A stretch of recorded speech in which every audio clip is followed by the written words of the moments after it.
Oi gente, tudo bem com vocês?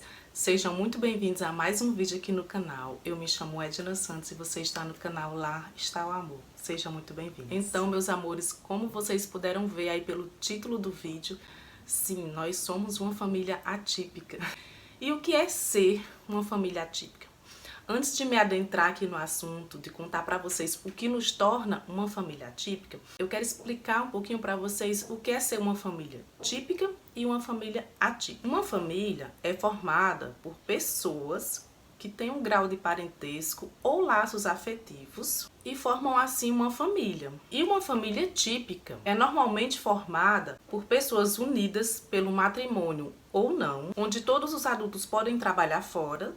E se possuem filhos, eles são responsáveis pela formação acadêmica dos filhos e também de prepará-los para que eles convivam e vivam em comunidade. Por outro lado, existem algumas famílias que possuem atividades a mais do que a anterior. Para essas famílias, os filhos podem ter algum diagnóstico que necessitem de visitas frequentes e regulares a médicos e terapeutas. Em alguns casos, podem até necessitar de medicamentos constantes, né? E nesse segundo caso, as famílias são consideradas atípicas, visto que elas fogem um pouco desse padrão de normalidade da primeira família que eu expliquei para vocês. Elas têm algumas particularidades a mais. E aqui eu quero deixar bem claro que não se trata de ser melhor ou pior do que outras famílias. Apenas a gente foge um pouco desse padrão de normalidade, porque precisamos colocar muitas tarefas a mais, né, dentro da nossa casa com os nossos filhos. Porque, como eu falei, geralmente quando eles têm um laudo, um diagnóstico, eles precisam de visitas frequentes ao médico, eles precisam de terapias, então tudo isso faz com que isso nos torne uma família atípica, diferente dos outros. Mas não é melhor e nem pior do que ninguém, apenas diferente e com algumas particularidades. E nessas famílias atípicas, como a nossa, na maioria das vezes, um dos cuidadores, o pai ou a mãe, precisam abdicar de sua vida profissional. Eles precisam deixar o seu trabalho fora de casa para se dedicar a cuidar mais dessa criança. E aqui em casa, no meu caso, foi eu, né, que abdiquei do meu trabalho fora de casa para dar um pouco mais de assistência, né, a esse meu filho que precisa desse tratamento mais especial. Até porque a gente precisa cuidar deles desde os cuidados básicos do dia a dia, como levar para os tratamentos, terapias, na verdade, e a gente geralmente também precisa de uma rede de apoio, que nem sempre é presente. Agora que eu já expliquei para vocês o que é ser uma família típica e uma família atípica, eu vou dizer para vocês o que nos torna uma família atípica. Eu, como vocês já sabem, sou casada com Samuel, tenho 2 filhos, a Esté e o Ravi. E a minha filha mais velha, atualmente com 9 anos, que é a Esté, ela tem um diagnóstico de autismo.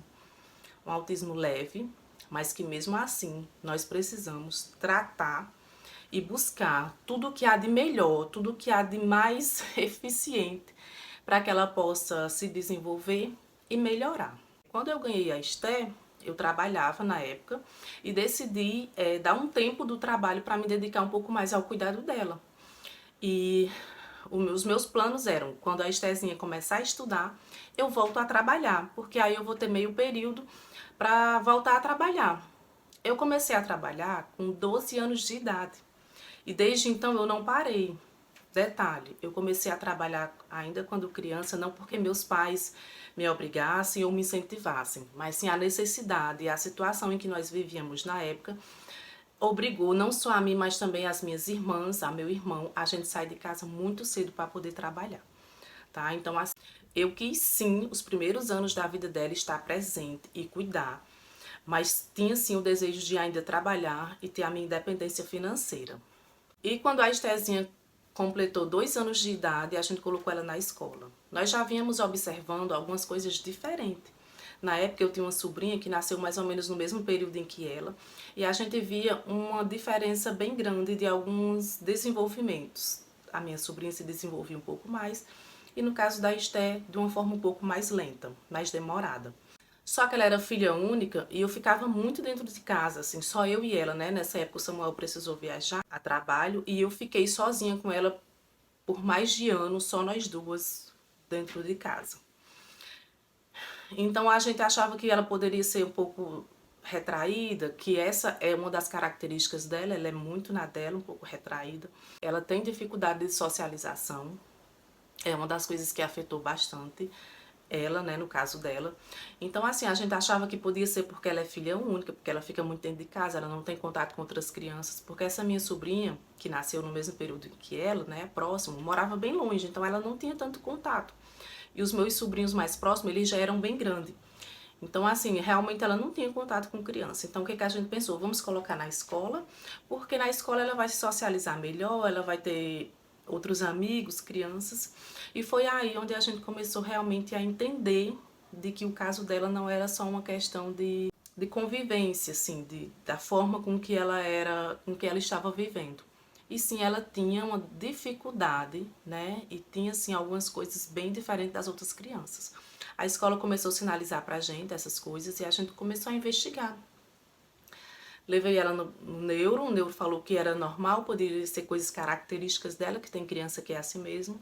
Muito difícil, eles dão um diagnóstico assim de cara, assim que você chega e relata algumas coisas da criança. Geralmente eles pedem essas terapias, né, para que eles analisem os relatórios que são feitos por esses profissionais para chegar a uma conclusão. Porém, no caso de Esté foi bem difícil, nós passamos quase 3 anos nessa busca e eu confesso para vocês que foi muito angustiante, porque quando eu cogitei a possibilidade dela ser autista, eu comecei a pesquisar, a estudar o assunto de todas as formas, que eu confesso para vocês que eu fiquei quase expert no assunto, eu só não tinha a formação. Mas tudo que vocês falassem eu entendi, porque eu já estava ali estudando, pesquisando. Então, na minha cabeça, eu já sabia que ela tinha algum tipo de autismo, porque tem os graus leve, moderado e severo. Então, eu sabia que ela tinha alguma coisa relacionada a isso. Mas no fundo, a gente pede a Deus que não seja, né? A gente quer que não seja, que a gente esteja enganada, que não seja. E ela em 3 neuropediatras e apenas na segunda ela falou que era um déficit de atenção. E eu disse, não, doutora, eu creio que não seja um déficit de atenção. Ela, mãe, você acha que é o quê? Eu disse, eu acho que é um autismo. Pode até ser leve, mas eu acho que é algo relacionado ao autismo. Então ela pediu uma avaliação neuropsicológica, onde nessa avaliação, a profissional que faz essa avaliação, ela avalia todas as áreas da vida da criança. Inclusive, no caso de Esté, como mexia muito com as questões escolares, porque assim, ela não teve atraso de fala, ela andou no tempo certo e ela se comunicava bem com a gente, com a família, com eu e com o pai dela. Porém, na rua, com as pessoas e tudo, ela tinha essa dificuldade. Nas festinhas, na igreja, ela tinha essa dificuldade de se entrosar com as crianças. Então, assim, como ela não teve atraso disso, os profissionais meio que tinham uma certa dificuldade de identificar. Estavam mais ligados à questão social e à questão do aprendizado, que ela não conseguia aprender muita coisa. Ela também não tem seletividade alimentar, come pau e pedra, como até demais, a gente tem que estar freando. Né? Tem algumas coisas que ela não gosta, mas todo mundo, né? Tem algumas coisas que não come porque não gosta. Então os médicos tinham essa certa dificuldade. Então, como girava muito em torno dessa questão escolar, porque quando a gente foi no primeiro neuro, ele já pediu para fazer terapia ocupacional, fono e psicopedagogia e psicólogo.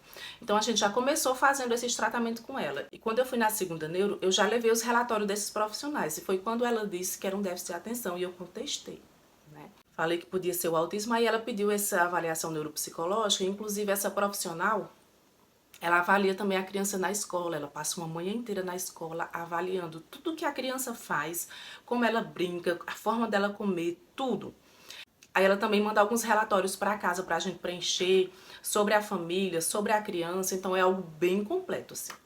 Então foi nessa avaliação que nós chegamos a esse diagnóstico da Esté. Aí quando a gente recebeu esse diagnóstico, a doutora anterior que eu tinha levado, ela estava de licença maternidade, porque na época ela estava grávida. Inclusive, eu também estava grávida nessa época do Ravi, então era eu e a doutora grávida. Quando a gente recebeu essa avaliação, ela já tinha entrado de licença, então a gente levou ela na terceira neuropediatra, que foi essa que nos deu o diagnóstico. E eu confesso pra vocês, gente, que mesmo eu já desconfiando, mesmo eu já tendo dito até a médica o que era, antes mesmo da médica me dizer, meu mundo acabou naquele momento. Foi bem difícil, bem difícil. A gente começou essa busca, Esté tinha um pouco mais de 2 anos, e a gente veio receber um diagnóstico, ela tinha 5 anos. Dias antes da festinha de aniversário de 5 anos dela. E eu tava grávida do Ravi. E a primeira coisa que veio na minha cabeça foi perguntar à doutora, e o que causa? O que deixou ela assim? Por que que isso aconteceu? E a doutora disse, é uma questão genética. Aí a primeira coisa que vem na mente é, meu filho também será. Né? Então foi o que eu perguntei, doutora, então isso quer dizer que o filho que eu tô esperando também vai ser autista? E ela disse, não necessariamente, é uma questão genética, pode ser que ele tenha e pode ser que não. Então eu tinha 50% de chance de ter mais um filho autista. Mas desde o começo, como eu já desconfiava, eu sempre orava, Senhor, me dá um filho saudável, um filho. Eu só pedia pela saúde do meu filho, eu não pedia assim que fosse homem, que fosse mulher, eu só dizia, Senhor, me dá uma criança saudável, Senhor, me dá uma criança saudável. Não que eu considere Esté doente, gente, não é. Minha filha não é doente, tá? Então, assim, eu enchi a doutora de perguntas, o que eu posso fazer, qual o melhor tratamento, por onde eu devo seguir, essa psicologia que ela faz é adequada, tem algo mais com mais comprovação científica, como é que vai ser no futuro, ela vai conseguir casar, ela vai conseguir fazer uma faculdade, ela vai conseguir viver sozinha, fazer as coisas dela sozinha, então assim, nossa, veio um turbilhão de coisas na minha cabeça naquele momento. E tudo que eu queria era que a doutora me dissesse ali tudo que eu tinha que fazer. Eu queria que a doutora me desse um manual de como tratar, de como desenvolver. E infelizmente não tem, gente. Até porque você pega 10 autistas leve. Todos eles vão ter características diferentes e todos eles vão ser precisados tratar suas particularidades de formas diferentes. Então, assim, foi bem difícil essa questão do diagnóstico, mesmo a gente já sabendo e tudo.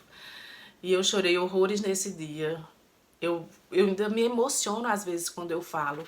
E eu passei um bom tempo sem conseguir falar desse assunto sem chorar. Então, sempre que eu comentava, sempre que eu falava, quando eu ia nas escolas matricular, que eu tinha que dizer que ela era e tudo, eu sempre me emocionava e queria chorar. E nesse processo, até a gente chegar a esse laudo, eu confesso para vocês que eu passei dias bem difíceis, porque mesmo os médicos não me dizendo de uma forma mais direta, porque assim foram quase 3 anos, né? Então nesse período eu me anseiei tanto, me preocupei tanto com isso, gente, porque a gente via, né, que era diferente, a gente via que tinha algumas coisas que não estava normal. E por mais que com a gente dentro de casa fosse, como a questão da comunicação, na escola e nos outros lugares não era. E a gente pensa muito no futuro dos filhos. Então eu desenvolvi até uma crise de ansiedade nessa época, né, preocupada com isso. E foi onde eu fui numa médica e ela disse que eu precisava me ocupar mais, que eu precisava fazer algo que fosse mais voltado para mim, para que eu tirasse tanto foco de mim, da minha casa, da minha família. Então, nessa época, eu não tinha recebido ainda o diagnóstico da Esté, mas a gente estava nessa busca. Então, eu voltei a trabalhar meio período e eu fazia assim. Foi uma empresa que eu trabalhava anteriormente, então eu tinha uma flexibilidade muito grande na questão dos horários. Então, eu trabalhava no período da manhã, saía cedinho de manhã, deixava Esté na escola, de lá ia trabalhar. Quando eu saía do trabalho, eu pegava ela, e os dias que ela tinha terapias na parte da tarde, eu não ia trabalhar, eu levava ela para as terapias. Eu acho que era 3 vezes na semana. E os outros 2 dias da semana eu ia trabalhar à tarde e eu levava ela na parte da tarde. Gente, eu confesso para vocês que esse trabalho foi o que me resgatou de uma crise de ansiedade bem forte que eu tive. E assim, eu consegui realizar algumas coisas que eu gostaria muito, né, através desse trabalho, como fazer a festa de 5 anos de Esté. Foi uma festa maravilhosa, assim, com tudo que ela teve direito, boa mesmo. E nessa época eu estava grávida. Aí o que aconteceu? Quando eu ganhei o Ravi, eu vi a necessidade de mais uma vez parar para cuidar dos meus filhos. Então, quando o Ravi nasceu, eu trabalhei até poucos dias antes dele nascer, acho que 15 dias antes dele nascer. Então, quando ele nasceu, eu parei novamente de trabalhar e fui cuidar deles. Então, eu já tinha o laudo da Esté, né? Porque eu já estava grávida do Ravi quando eu recebi o laudo da Esther. Então a gente já direcionou um tratamento específico ali. Foi quando ela passou a fazer a psicologia ABA, a terapia ocupacional com integração sensorial e a fono com ênfase em linguagem e a psicopedagogia. Então foi onde a gente começou a correr muito mais com as coisas dela, né? Então, quando o Ravi nasceu, que a gente já tinha um bebê pequeno e tinha todo esse trabalho com a Esther, então foi nessa época também, né, que a gente viu a necessidade de ter uma pessoa para nos ajudar aqui em casa. Eu já comentei com vocês que eu tenho uma pessoa que vem a cada 15 dias e faz uma faxina geral aqui. Então aqui é tipo assim, uma semana ela faz, uma semana eu faço. E assim, gente, a gente tinha todos os dias da semana, a gente tinha terapia de Esther. De manhã ela ia para a escola e mais ou menos 2 horas da tarde a gente já começava. Eu levava ela para Barbalha, que é uma cidade vizinha aqui da minha, e lá ela fazia a fono e a terapia ocupacional com integração, né? Porque aqui na nossa cidade na época não tinha vaga disponível para ela. E todos os dias da semana. Então a gente viu também a necessidade dela fazer alguma atividade física. Ela gosta muito de água, de nadar. Ela aprendeu a nadar sozinha na piscina da minha irmã. Então a gente colocou ela também na natação. Então, gente, todas as minhas tardes eram todas preenchidas com as coisas de Esther. Por que eu tô falando eram? Porque foi uma época em que ela tinha muita coisa para fazer, então as tardes era toda dela. A gente chegava em casa mais ou menos umas 6h30 da noite, que era depois da natação, porque era tipo assim, fazia as terapias, chegava em casa, lanchava, se trocava e ia pra natação. Chegava da natação, tomava banho, fazia as tarefas, jantava e ia dormir. Se resumia mais ou menos nisso as nossas tardes aqui em casa. E eu ainda tinha que ensinar as tarefas dela todos os dias à noite, né? Então, assim, eu quase não tinha tempo para ficar em casa, só mesmo no período da manhã, né? E hoje tá um pouco mais leve. Por quê? Porque mudou alguns tratamentos dela. Então, hoje, graças a Deus, ela teve alta da fono, né? Então, ela faz só a psicóloga, psicopedagogia, e era para ela estar fazendo também a terapia ocupacional. Porém, como mudou, a gente tá aguardando vaga, né? E ela ficou, nos dias da terapia ocupacional, ela ficou fazendo só natação. E a gente viu que ela precisava muito desenvolver mais na questão escolar, porque ela ainda não aprendeu a ler. Ela lê palavrinhas simples, né? Ela conhece todas as letras do alfabeto, todos os números, mas ela ainda não sabe ler de uma forma consciente, digamos assim, que ela leia e entenda o que ela está lendo. Então a gente tirou ela da natação e colocou ela no reforço. Então atualmente ela faz psicopedagogia 2 vezes na semana, psicologia ABA 3 vezes na semana e faz o reforço 2 dias na semana. E é para ela fazer a terapia ocupacional com integração também 3 vezes na semana, porém a gente está aguardando vaga. E assim, gente, graças a Deus o Samuel ele tem uma flexibilidade muito boa no seu trabalho. Ele trabalha 2 dias e folga 4. Então, nesses 4 dias de folga dele, ele que leva a Esté para as terapias, né? Às vezes para consulta. Então, isso me ajuda demais, porque é onde eu tenho um pouco mais de tempo para cuidar da casa e para resolver outras coisas. A gente faz acompanhamento dela com a neuropediatra a cada 6 meses, tá? Então, é a neuro que prescreve todo o tratamento que precisa ser feito, a quantidade de horas e a quantidade de dias na semana. E de medicação, a Esté toma apenas Ritalina pela manhã para ajudar nessa questão de concentração, porque ela é muito dispersa, ela se desconcentra muito rápido. Então ela toma apenas essa medicação. E vocês podem estar estranhando, mas por que você está falando isso? Será que você está querendo expor sua filha, se vitimizar? Não, gente. Pelo amor de Deus, a minha ideia aqui não é me vitimizar e muito menos expor a minha filha, tá? Porém, o canal cresceu, graças a Deus, né? Já conseguimos aí a monetização, quero até agradecer a vocês por isso. Então, eu vi a necessidade de revelar algo mais, de que vocês conheçam um pouco mais a nossa família. Porque vocês me escutam dizendo, à tarde eu vou sair, eu vou levar a Esté para terapia, vou levar a Esté para psicóloga. E eu nunca falei exatamente por que ela faz esses tratamentos. Então, eu vi a necessidade de que vocês nos conheçam melhor, tá? De que vocês entendam melhor o que se passa aqui em casa. E eu confesso para vocês que eu demorei bem para falar desse assunto, porque já temos mais de um ano de canal. E teve algumas pessoas que me procuraram e pediram para que eu falasse disso aqui. Por quê? Porque hoje sim eu sei lidar com tudo isso que está acontecendo, com tudo isso que a gente vivencia aqui em casa, né? Eu aprendi que eu posso ser a melhor mãe, eu posso desenvolver a Esté, fazer dar o que eu tiver de melhor. Hoje a gente não tem muito tempo por conta das terapias, mas antigamente eu trabalhava muito com ela essa questão do ensino, essa questão de jogos pedagógicos, de jogo da memória, coisas que viessem desenvolver ela. E eu sempre me dediquei muito à minha filha. Mas eu acho que assim como a doutora falou pra mim, eu quero falar pra você que é mãe, que tá passando por algo semelhante, ou uma doença, ou um diagnóstico do seu filho, nós, mulheres, mães, precisamos também nos priorizar, fazer algo pra nós, algo que seja somente em prol do nosso bem-estar, né? Hoje eu não trabalho mais, né? Foi bem difícil pra mim abrir mão do meu trabalho, né? Acostumada a trabalhar desde cedo e depois ter que depender de outra pessoa. Às vezes eu quero até me emocionar quando falo disso, né? Mas tudo Deus diz que há tempo para todas as coisas, né? E esse é o tempo de eu me dedicar à minha casa, ao meu marido, aos meus filhos, à minha família. E eu creio que vai chegar um tempo em que eu vá poder fazer outras coisas, né? Em prol de mim mesma. E hoje o que eu faço em prol de mim mesmo, do meu bem-estar, de algo que eu me sinta bem, é a academia, né? Então eu quero falar para você que está passando por isso, busque algo que lhe faça bem. Seja uma roda de conversa com amigos, seja uma caminhada. Eu sei que às vezes a gente não tem pessoas que nos ajudem, que fiquem com os nossos filhos enquanto a gente faz isso. Mas se você tiver um marido, uma mãe, um irmão, alguém que possa te ajudar, aproveite e faça. Busque algo que lhe dê alegria, que faça você se sentir bem. Algo que você diga assim, isso eu faço por mim, isso eu faço porque eu amo fazer, porque me faz bem.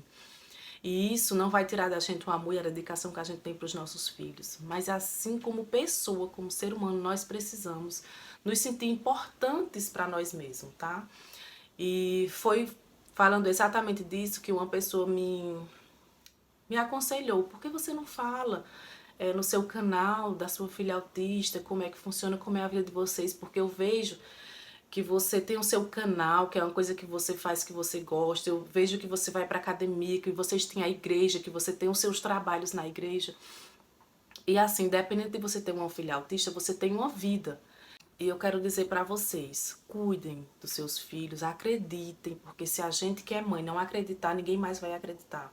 E infelizmente, muitas vezes os profissionais veem os nossos filhos como valores, números que rendem a eles no final do mês, né? Então cuidem, acreditem, mas não deixem jamais de olhar para você.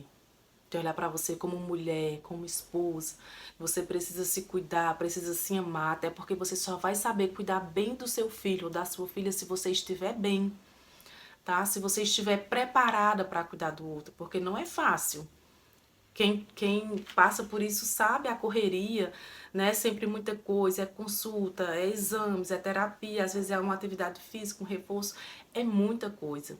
Então a gente precisa estar bem, se olhar no espelho e dizer hoje eu tô bem, para poder cuidar bem do outro. E hoje, então, que tudo no mundo é depressão, é crise de ansiedade, então, mães, cuidem dos seus filhos, mas cuidem também de si mesmo.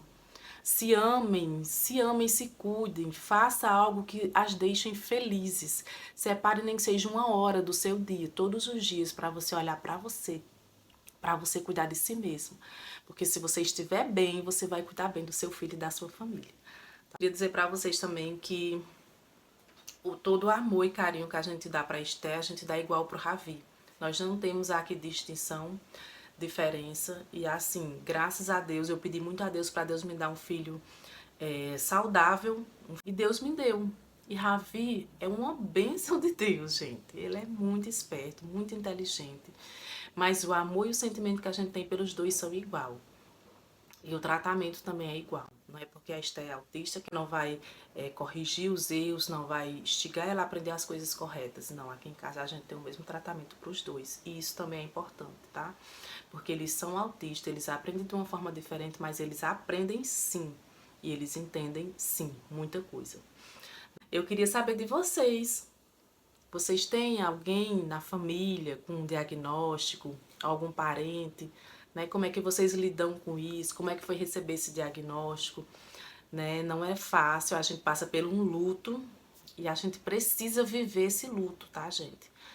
E a gente precisa viver ele pra gente entender, pra gente absorver tudo aquilo que tá acontecendo, pra gente poder depois parar, respirar e dizer assim, agora sim, vamos tratar, vamos direcionar aqui pro que tiver de mais eficaz no desenvolvimento, tá? E eu queria dizer pra você que também, se você estiver nessa luta, nessa busca, o diagnóstico é importante, muito importante, porque é a partir daí que você traça o método correto, assim, o método mais eficaz, com mais comprovação científica para tratar o seu filho.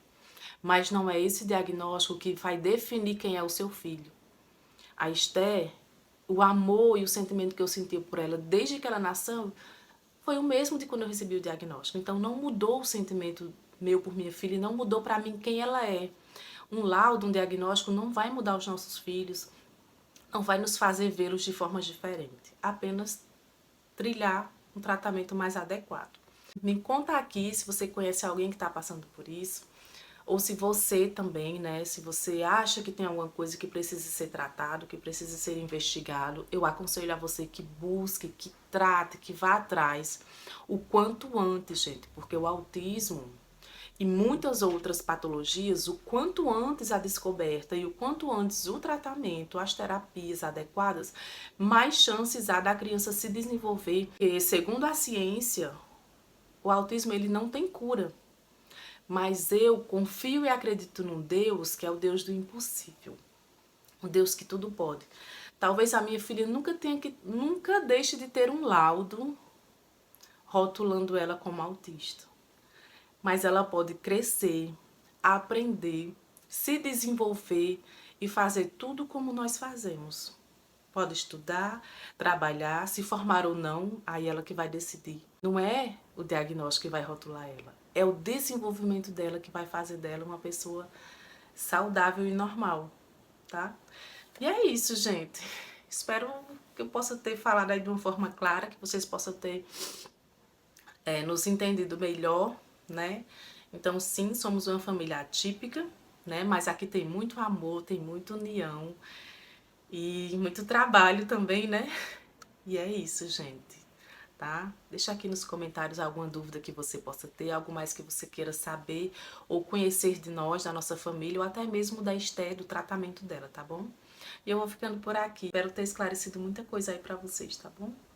Se gostou do vídeo, não esquece de clicar no gostei, que nos ajuda demais na divulgação do canal.